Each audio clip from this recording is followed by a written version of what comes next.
কিন্তু বিৰোধী সংসদত কপাবৰ কাৰণে নৰেন্দ্ৰ মোদীৰ চকুত চকুত হৈ কথা ক'ব পৰাকৈ গৌৰৱ গগৈৰো আন এজন আপোনালোকৰ সুযোগ্য সন্তান। আজিও 126 জন বিধায়কৰ ভিতৰত হিমন্ত বিশ্ব শৰ্মাৰ চকুত চকুত হৈ কথা ক'ব পৰা সেই বিধায়কজন কিন্তু আপোনালোকৰ এই শিৱসাগৰৰে অখিল গগৈ। ইমানবিলাক তেনেহ'লে দেখিম যে ৰাজনৈতিক ক্ষেত্ৰত যেনেকৈ তৰুণ গগৈ ডাঙৰীয়াই সৰ্বাধিক সময়ৰ অসমৰ মুখ্যমন্ত্ৰীৰ আসন অলংকৃত কৰা অভিলেখ সৃষ্টি কৰি থৈ গৈছে, তেনেকৈ অসমৰ প্ৰথমখন বিশ্ববিদ্যালয়ৰ প্ৰথমগৰাকী উপাচাৰ্য এই জনগোষ্ঠীটোৰেই কৃষ্ণকান্ত সন্দিকৈয়ে শুৱনি কৰিছিল। ঠিক আজিও মই বিশ্বাস কৰোঁ এই যে 600 বছৰ ৰাজত্ব কৰা এই জাতিটো আজিও অসমৰ সমাজ জীৱনত অকল যে সেই তেতিয়াই তেওঁলোকে আধিপত্য বিস্তাৰ কৰিছিল তেনেকুৱা নহয়। মই বিশ্বাস কৰোঁ যে আজিও অসমৰ সমাজ জীৱনত, অসমৰ সাহিত্যৰ ক্ষেত্ৰত, অসমৰ বৌদ্ধিক ক্ষেত্ৰত, অসমৰ ৰাজনৈতিক ক্ষেত্ৰত, অসমৰ ক্ৰীড়াৰ ক্ষেত্ৰত সকলোতে এই আহোম জনগোষ্ঠীৰ এটা সুকীয়া আধিপত্য অটুট আছে। আমি যদি চাওঁ তেনেহ'লে দেখিম যে ৰাজনৈতিক ক্ষেত্ৰত যেনেকৈ তৰুণ গগৈ ডাঙৰীয়াই সৰ্বাধিক সময়ৰ অসমৰ মুখ্যমন্ত্ৰীৰ আসন অলংকৃত কৰা অভিলেখ সৃষ্টি কৰি থৈ গৈছে, তেনেকৈ অসমৰ প্ৰথমখন বিশ্ববিদ্যালয়ৰ প্ৰথমগৰাকী উপাচাৰ্য এই জনগোষ্ঠীটোৰেই কৃষ্ণকান্ত সন্দিকৈয়ে শুৱনি কৰিছিল। ঠিক একেধৰণে অসম সাহিত্য সভাৰ প্ৰথমগৰাকী সভাপতি পদ্মনাথ গোহাঁই বৰুৱাও এই জনগোষ্ঠীটোৰেই অন্যতম উত্তৰসূৰী আছিল। ঠিক একেধৰণে এতিয়াও সৌ সিদিনাখনলৈকে অসমৰ বৌদ্ধিক জগতত এটা সুকীয়া আসন অধিকাৰ কৰি অসমৰ সংবাদ আৰু সাহিত্যৰ ক্ষেত্ৰখনক এটা সুকীয়া মাত্ৰা প্ৰদান কৰা মোৰ যিগৰাকী আদৰ্শ ব্যক্তি, যাক মই দ্বিতীয় দেউতা বুলি গণ্য কৰোঁ, হোমেন বৰগোহাঁই ছাৰ। অসমত একমাত্ৰ ব্যক্তি যি 54 বছৰ ধাৰাবাহিকভাৱে সংবাদ জগতৰ সম্পাদকৰ দায়িত্ব তেওঁ বহন কৰিছিল আৰু অসমৰ বৌদ্ধিক জগতৰ অন্যতম ভোটা তৰা হিচাপে উজলি আছিল। কোনো অসমীয়া নাই ইমান দীঘলীয়া সময় ইমানকেইখন কাকত প্ৰতিষ্ঠা কৰি ইমানকেইখিনি সাহিত্য সাধনা কৰি অনেক নতুন সাহিত্যিক সৃষ্টি কৰিছিল। তেওঁ সমান কোনো দ্বিতীয় এজন সাহিত্যিক এতিয়ালৈকে ওলোৱা নাই। যেনেকৈ পদ্মনাথ গোহাঁই বৰুৱা অনন্য, ঠিক একেধৰণে হোমেন বৰগোহাঁইও আজিও সুকীয়া আসনত। কোনোবাই ৰাজনৈতিক আদৰ্শত তেখেতৰ লগত পাৰ্থক্য হ'ব পাৰে, মত পাৰ্থক্য থাকিব পাৰে। মই ভাবোঁ আজিও যে অসমখনৰ এজন অঘোষিত অভিভাৱকৰ দায়িত্ব পালন কৰি আছে সেইজন হৈছে ডক্টৰ হীৰেন গোহাঁই। সেইজনো হৈছে এই আহোম জনগোষ্ঠীৰ অন্যতম এগৰাকী পণ্ডিত, যিজন পণ্ডিতৰ অনবদ্য অৱদান তেওঁ ৰাজনৈতিক দৰ্শনটোৰ লগত পবিত্ৰ মাৰ্ঘৰিটা ডাঙৰীয়া আছে, যোগেন মোহন ডাঙৰীয়া আছে বা আন কোনোবা কংগ্ৰেছ, ৰাইজৰ দল, অসম জাতীয় পৰিষদ, অগপ এনেকুৱা ৰাজনৈতিক নেতাবিলাকৰ মতাদৰ্শৰ পাৰ্থক্য থাকিব পাৰে, কিন্তু যিটো বৌদ্ধিক আধিপত্য কেম্ব্ৰিজৰ পৰা ডক্টৰেট ডিগ্ৰী লোৱা এই মিল্টনক লৈ যিখিনি তেখেতে তেতিয়াই পেৰাডাইজ লজক লৈ তেওঁ যিখিনি চিন্তা আৰু চেতনা বিশ্বৰ অন্যতম চোকা সমালোচকৰ দৃষ্টিত তেতিয়াই হীৰেন গোহাঁই উজলি উঠিছিল। এজন অসমীয়া বুলি নহয়, এজন ভাৰতীয় হিচাপে। আৰু সেইজন হীৰেন গোহাঁয়ে দিল্লী বিশ্ববিদ্যালয়ৰ পৰা প্ৰথমজন অসমীয়া যি ইংৰাজীত ফাৰ্ষ্ট ক্লাছ ফাৰ্ষ্ট হৈছিল, তাৰ আগলৈকে কোনো হোৱা নাছিল। এইজনো আপোনালোকৰ জনগোষ্ঠীৰ।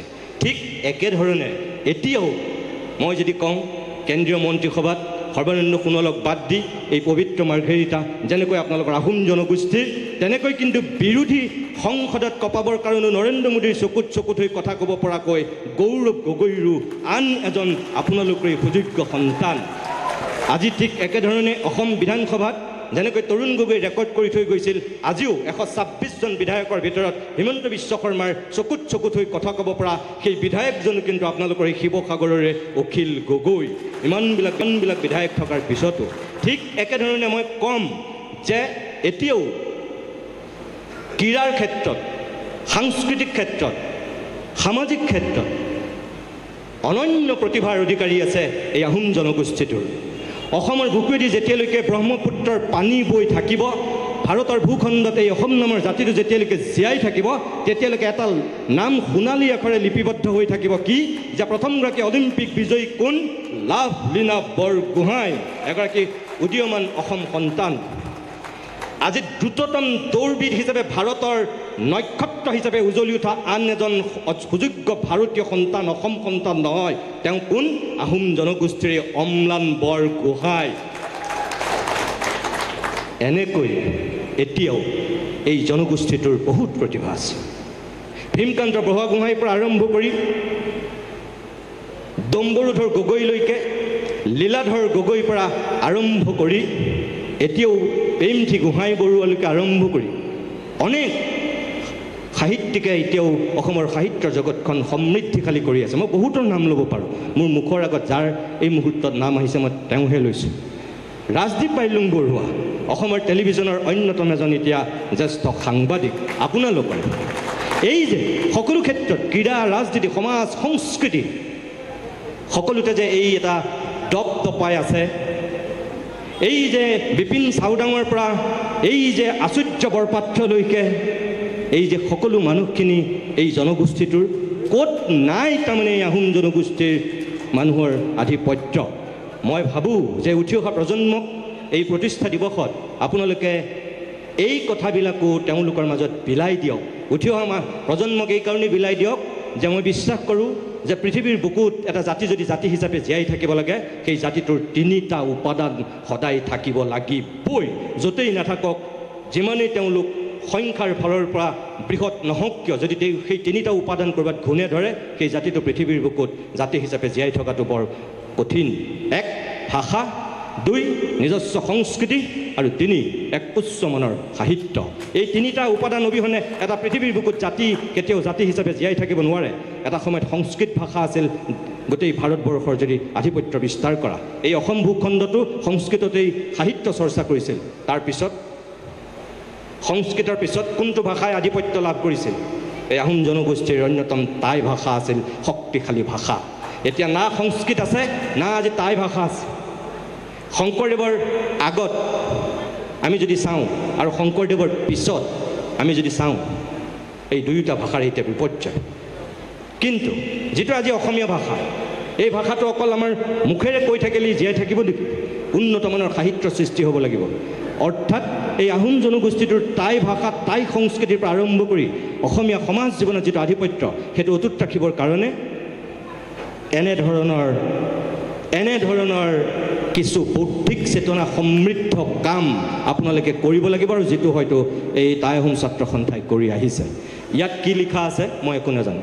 মই এটাই শেষত আশা কৰিম যে বৌদ্ধিক চেতনা সমৃদ্ধ কৰিব পৰাকৈ, মানুহক মানুহ কৰি ৰাখিব পৰাকৈ, সমাজ এখনক সমাজ কৰি ৰাখিব পৰাকৈ যিখিনি ইয়াত লিখা প্ৰকাশ হৈছে, কবিতা, গল্প বা নিবন্ধ, বিভিন্ন ধৰণৰ ভিন্ন ধৰ্মী ৰচনা, এই সকলোৱে আপোনালোকৰ মন আৰু মগজুক আহ্লাদিত কৰক, চিন্তাৰ খোৰাক যোগাওক। মই আশা কৰিম এই 315 পৃষ্ঠাতকৈও বেছি এখন মাত্ৰ স্মৰণিকা নহয়, আপোনালোকে সদায় মনত ৰাখিব। ইয়াত থকা যোগেন মোহন, পবিত্ৰ মাৰ্ঘেৰিটা, বসন্ত গগৈৰ পৰা আৰম্ভ কৰি ৰাজদীপ বাইলুং বৰুৱালৈকে সকলোবিলাক এদিন মৰি ভূত হ'ব, তেওঁলোকৰ হাড়ত দুবৰি গজিব। আপোনালোকবিলাকেও ইয়াতো কোনোবা এদিন গুচি যাব, কিন্তু আপোনালোকৰ ঘৰবিলাকত, এখেতসকলৰ ঘৰবিলাকত কি থাকি যাব? এইখন কেতিয়াও নমৰে, এইখন সদায় থাকি যাব। এইখন এখন সময়ৰ দলিল। আজি যদি কোনোবাই আজিৰ পৰা 50 বছৰৰ পিছত, আজিৰ প্ৰায় 100 বছৰৰ পিছত যদি কোনোবাই টাই আহোম ছাত্ৰ সন্থাৰ সন্দৰ্ভত কিবা জানিব বিচাৰে, জনগোষ্ঠীটোৰ সন্দৰ্ভত যদি কোনোবাই অনুসন্ধিৎসু মনেৰে গৱেষণা কৰিব বিচাৰে, মই ভাবোঁ আজিৰ পৰা 50 বছৰৰ পিছত আপোনালোক কোনো নাথাকিলেও এইখন থাকি যাব, যিখন উঠি অহা প্ৰজন্মৰ কাৰণে হাত পুথি হ'ব। ইয়াত লিখা চেতনা সমৃদ্ধ লিখনিখিনি, ইয়াত কাৰোবাৰ চিন্তা যিখিনি ইয়াত গভীৰভাৱে প্ৰকাশ হৈছে, এইখিনিয়ে সেই সময়ৰ আজিৰ এই 2024 চনটোক জানিবৰ কাৰণে, একবিংশ শতিকাৰ এই প্ৰথম 2 বা 3টা দশক জানিবৰ কাৰণে আজিৰ পৰা 100 বছৰৰ পিছতো এইখন হ'ব পাৰে অনন্য দলিল, সময়ৰ বুৰঞ্জী। আনুষ্ঠানিকভাৱে মই সম্পাদক এনামুদ্দিন আহমেদ ডাঙৰীয়াক অভিনন্দন জনাইছোঁ, আৰু আশা কৰিছোঁ যিখিনি কষ্ট, শ্ৰম, ত্যাগ স্বীকাৰ কৰি ইতিহাসে পৰশা ৰংপুৰ আজি প্ৰকাশ কৰা হৈছে, আপুনি সফল হওক। আৰু আপোনালোক সকলোকে পুনৰবাৰ বহুত বহুত ধন্যবাদ আৰু অভিনন্দন জনাই আনুষ্ঠানিকভাৱে ইতিহাসে পৰশা ৰংপুৰ উন্মোচন কৰা বুলি ঘোষণা কৰি মই মোৰ দুআষাৰ সামৰণি মাৰিছোঁ। নমস্কাৰ।